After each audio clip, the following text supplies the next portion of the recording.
সবসময় সব ইচ্ছে পূরণ করতে হবে এমন তো না। গরম গরম ডেকে চলা গম্ভীর আকাশের কান্নার নিচে সেই মুহূর্তে বাড়ি ফেরে আহমাদ। নিচে তাকে আসতে দেখে চোখে প্রসারিত হয় মাহিবার। এই বৃষ্টির মাঝে অসময়ে লোকটা এখানে কেন? তড়িৎ তোয়ালে হাতে সদর দরজা খুলে দাঁড়ায়। মিনিট খানেকের মাঝে চলে আসে আহমাদ। যেই উৎফুল্ল আগ্রহ নিয়ে লোকটা সকালে বের হয়েছিল, মুখে এখন তার ছিটে ফোঁটাও নেই। মাহিবা দাঁড়িয়ে থাকলেও তাকে উপেক্ষা করে ঘরে চলে আসে আহমাদ। দরজা আটকে দ্রুত ঘরে যায় মাহিবা। বিছানায় চোখ বুজে বসে থাকা আহমাদকে বলে, আল্লাহ, এখানে বসেছেন কেন? পুরো বিছানা ভিজে গেল তো। দেখি উঠুন উঠুন।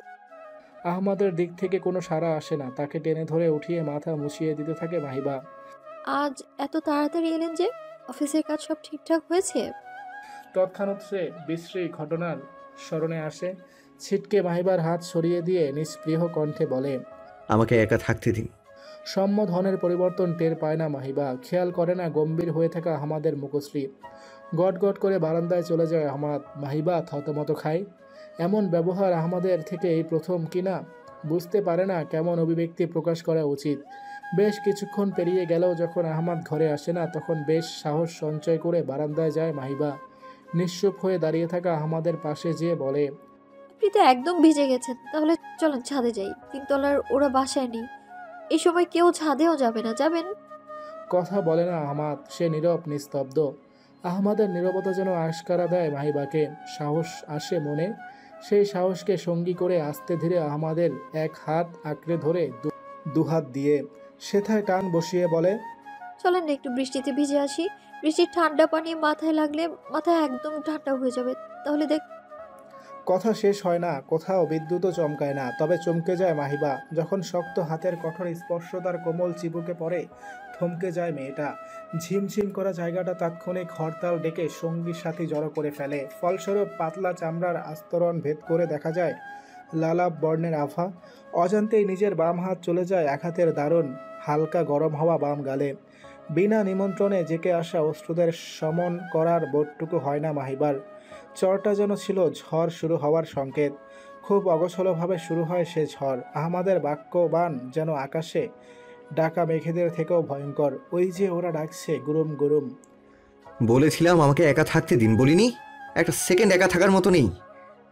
যখন দেখো সব সময় আমার পিছে পিছে। আপনার কি আর কোনো কাজ নেই? বিয়ে করে ফেলেছি বলে মাথায় উঠে বসে আছেন? আশ্চর্য। হৃদস্পন্দনের গতি ঠাওর করার চেষ্টা করে মাহিবা। না, টের পাওয়া যাচ্ছে না। মস্তিষ্কের কার্যক্ষমতার সাথে কি হৃৎপিণ্ড অবসরে গেল নাকি? আশ্চর্য। বিপরীত মানুষের থেকে কোনো উত্তর না পেয়ে অদম্য গতি লাভ করে আহমাদ। আবারও বলা শুরু করে, বিয়ের দিন আমাদের মাঝে কি কথা হয়েছিল? আপনি থাকবেন আপনার মতো আর আমি আমার মতো, রাইট? তাহলে আমার সব কিছুতে আপনি কেন নাক গলাতে আসেন? নিজের কাজ করতে পারেন না? বৃষ্টিতে ভিজবেন তো নিজে গিয়ে ভিজুন না। আমাকে নিয়ে টানাটানি করছেন কেন? নিজের বাড়িতে একটা সেকেন্ড শান্তি মতো থাকার উপায় নেই। যখন দেখো এটা সেটা বলতেই আছে। উফ। আচ্ছা, আপনি কয়েকটা দিন নিজের বাড়ি যেয়ে থাকেন না কেন? যান না, কিছুদিন বেরিয়ে আসুন। আপনারও ভালো লাগবে, আমারও ভালো হয়। রোজ রোজ এই ঘ্যান ঘ্যান আর আমার ভালো লাগে না, অসহ্য। কথা শেষে প্রস্থান নেয় আহমাদ। সামনে দাঁড়িয়ে থাকা মূর্তি মানবীকে খেয়াল করে না। খেয়াল করলে দেখতে পেত মেয়েটা ঠোঁট চেপে কান্না আটকানোর ব্যর্থ চেষ্টা করে চলেছে। কষ্টে রাঙা হয়ে যাওয়া মুখখানি নামাতে নামাতে থুতনি বুকে ঠেকিয়ে ফেলে। অসহায়ের মতো দাঁড়িয়ে থাকতে না পেরে শক্তিহীন পা দুটোকে ছুটি দিয়ে বসে পড়ে মাহিবা। কি বলে গেল লোকটা? নিজের বাড়ি? এটাই তো তার বাড়ি। সে কোথায় যাবে? কেনই বা যাবে? সে ঘ্যান ঘ্যান করে? সে অসহ্য? অদ্ভুত প্রশ্নগুলো কিলবিল করতে থাকে গোটা মস্তিষ্ক জুড়ে। স্বাভাবিক ধ্যান লোপ পেয়েছে বহু আগেই। একটু হুঁশে আসতেই বুঝতে পারে আমাদের অনুপস্থিতির। লোকটা নেই, কোথায় গেল? বারান্দায় গিয়ে বাইরে তাকিয়ে দেখতে পায় বাইকটা নিজ জায়গায় সব গর্বে দখল করে আছে। যাক, তাহলে রাগের মাথায় বাইক নিয়ে বের হয়ে যায়নি। স্বস্তি বটে। তবে স্বাভাবিকভাবে সে ভাবতে পারে না অনেক কিছুই। কথার আঘাতে মনের সুকোমল জায়গায় বেশ কিছু ছিদ্র তৈরি হয়েছে। এগুলো পূরণ হবে কি দিয়ে? হাবিজাবি অনেক চিন্তা মাথায় নিয়ে সন্তর্পণে ছাদের দিকে পা বাড়ায় মাহিবা। তিনতলা ফাঁকা, কোনো জনমানবের অস্তিত্ব নেই। বৃষ্টির দাপট মাথায় নিয়ে মেহগুনি গাছের ডালপালা দিয়ে ঘেরা ছাদের এক পাশে যে বসে, রেলিংয়ে হেলান দিয়ে শূন্যে দৃষ্টি দিয়ে তাকিয়ে থাকে অপলক। গাছের ডালগুলো যেন মায়ার ছায়া দিয়ে লোক চক্ষুর অন্তরালে লুকিয়ে রাখে দুঃখ বিলাসী মেয়েটাকে। মেয়েটা ভুলে যায় তার শ্বাসকষ্ট আছে, ভুলে যায় ঠান্ডায় তার কষ্ট হয়, খুব কষ্ট। অগোছলভাবে হেঁটে চলেছে আহমাদ, উদ্দেশ্য যেন অজানা, গন্তব্য তেমনি অব্যক্ত।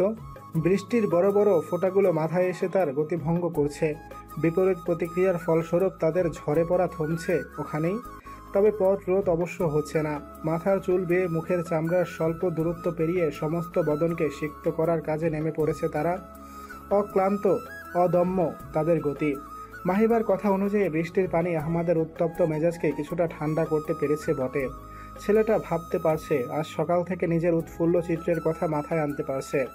ভাবতে ভাবতে দৃশ্যপট যখন মাহিবার সম্মুখে যেয়ে থামে, তার চিন্তার গতি রোধ হয়।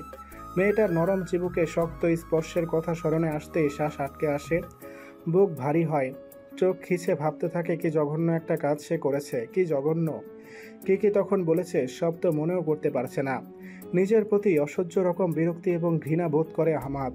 মেয়েটা কি বলেছিল এমন কিছুই না। তার নীতি বিরোধী কোনো কাজ সে করেনি, আর না করেছে আহমাদের।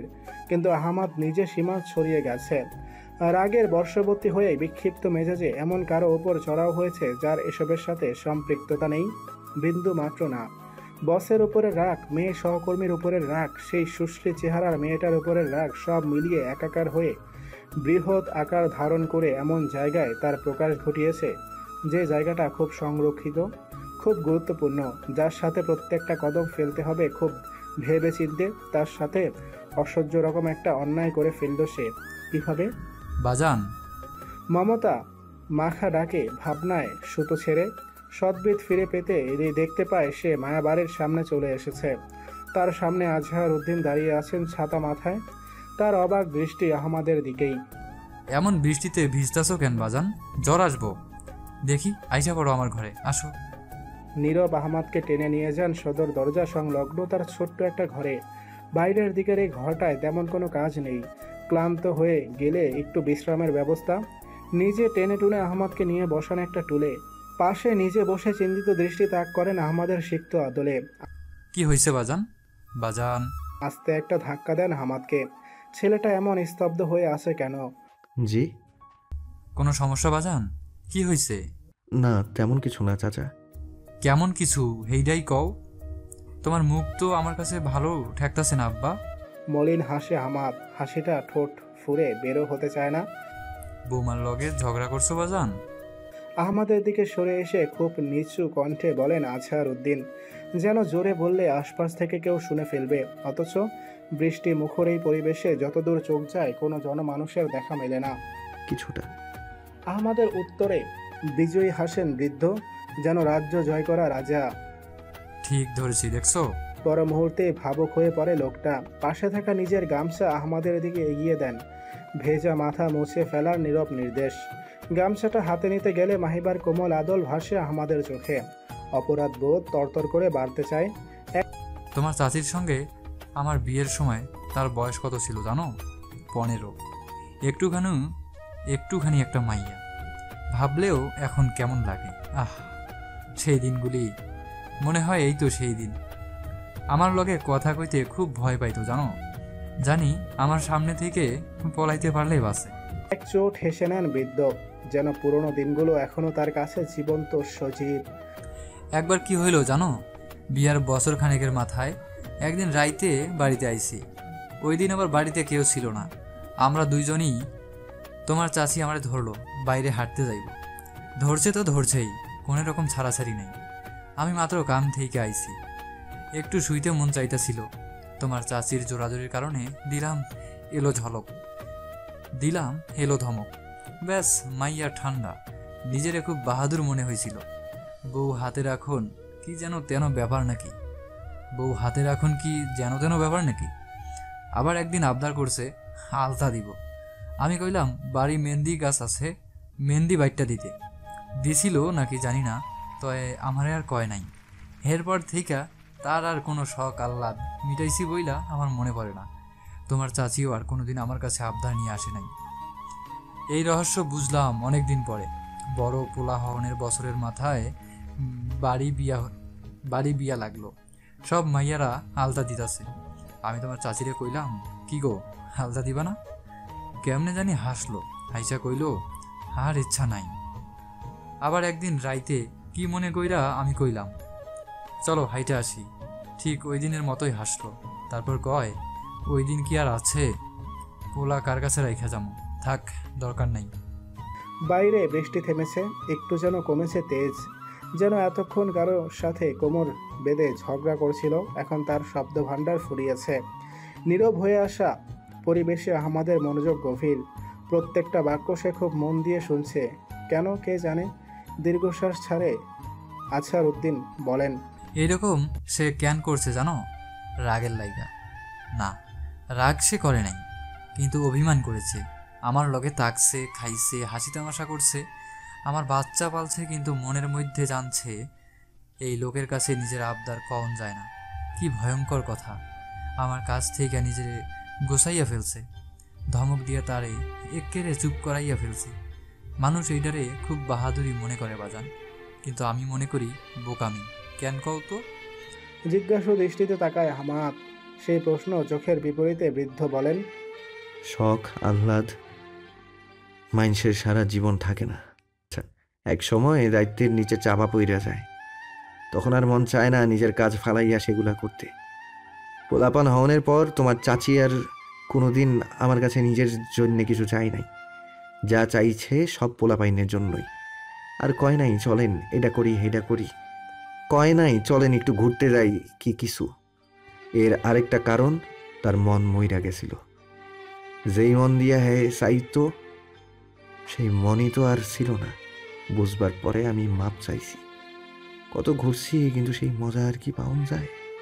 জানালা থেকে দৃষ্টি সরিয়ে আমাদের দিকে তাকান আছার উদ্দিন, ঘাড়ে হাত রেখে নরম কণ্ঠে বলেন, শোনো বাজান, একটা কথা কই, বয়সের থাইকা শিখছি, এতে কোনো ভুল নাই।